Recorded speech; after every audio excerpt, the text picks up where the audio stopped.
കൊടും ചൂട് തുടരുന്നതിനിടെ സംസ്ഥാനത്ത് സൂര്യാഘാതമേറ്റ് മരണം. കണ്ണൂർ പള്ളിപ്പൊയിൽ സ്വദേശി MV സനൽകുമാറാണ് മരിച്ചത്.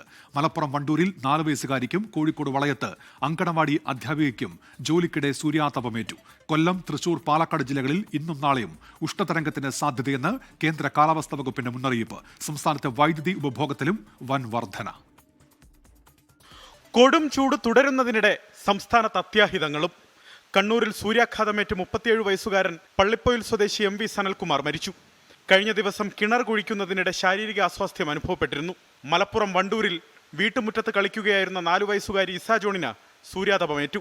കോഴിക്കോട് വളയത്ത് അങ്കണവാടി അധ്യാപിക അനിലയ്ക്ക് ജോലിക്കിടെ വലതു കൈത്തണ്ടയിൽ സൂര്യാതപമേറ്റു. കൂത്താട്ടുകുളത്ത് സൂര്യാതപമേറ്റ അതിഥി തൊഴിലാളിക്ക് ഗുരുതരമായി പരിക്കേറ്റു. ഒഡീഷ സ്വദേശിയായ പാണ്ഡവ ബൈരയുടെ 2 കൈകളിലും കഴുത്തിലുമാണ് പൊള്ളലേറ്റത്. കണ്ണൂർ മട്ടന്നൂരിൽ മരമില്ലിലെ ജീവനക്കാരൻ മധുസൂദനന് കൈകൾക്ക് പൊള്ളലേറ്റു. സംസ്ഥാനത്ത് 2024 ശേഷം ആദ്യമായി ഉഷ്ണതരംഗം മുന്നറിയിപ്പ്. കൊല്ലം, തൃശൂർ, പാലക്കാട് ജില്ലകളിൽ ഇന്നും നാളെയും ഉഷ്ണതരംഗത്തിന് സാധ്യതയുള്ളതിനാൽ ഓറഞ്ച് അലർട്ട് പ്രഖ്യാപിച്ചു. ഇടുക്കി, വയനാട് ഒഴികെയുള്ള 12 ജില്ലകളിലും സാധാരണ താപനില 3 മുതൽ 5 ഡിഗ്രി സെൽഷ്യസ് വരെ ഉയരാൻ സാധ്യത. സൂര്യാഘാതം, സൂര്യാതപം, നിർജ്ജലീകരണം തുടങ്ങിയ ഗുരുതര ആരോഗ്യ പ്രശ്നങ്ങൾക്ക് സാധ്യതയുള്ളതിനാൽ പൊതുജനങ്ങൾ കർശനമായ ജാഗ്രത പാലിക്കണമെന്ന് ദുരന്ത നിവാരണ അതോറിറ്റിയുടെ മുന്നറിയിപ്പ്. ബുധനാഴ്ച സംസ്ഥാനത്തെ മൊത്ത വൈദ്യുതി ഉപയോഗം 112.07 ദശലക്ഷം യൂണിറ്റായി.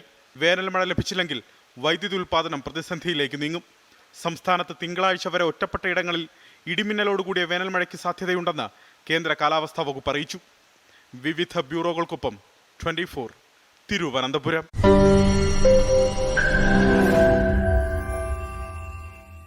ലോകത്തെവിടെയായാലും ഏത് സമയത്തും 24 വാർത്തകളും ഓഗ്മെന്റഡ് റിയാലിറ്റി പാക്കേജുകളും എക്സ്പ്ലെയിനറുകളും വിശദമായി കാണാൻ ഞങ്ങളുടെ YouTube ചാനൽ നിങ്ങൾക്ക് സബ്സ്ക്രൈബ് ചെയ്യാം.